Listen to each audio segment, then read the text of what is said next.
মানুষ কিন্তু নেই। নানান লোকের নানান মত। বিরিয়ানির পর এই ক্যাফে।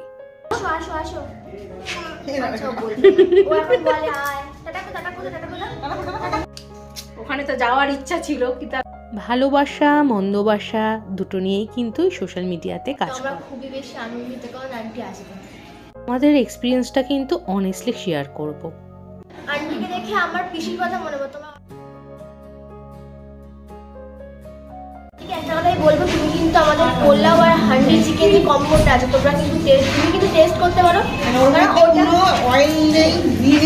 ওটা কিন্তু মা বানিয়ে পাঠায়, ওটা পুরো ঘর থেকে মা হান্ডি চিকেন আর পোলাওটা মাই বানিয়ে পাঠায়। খুব ভালো, আমি প্রতিদিনই খাই, আমার এত ভালো লাগে।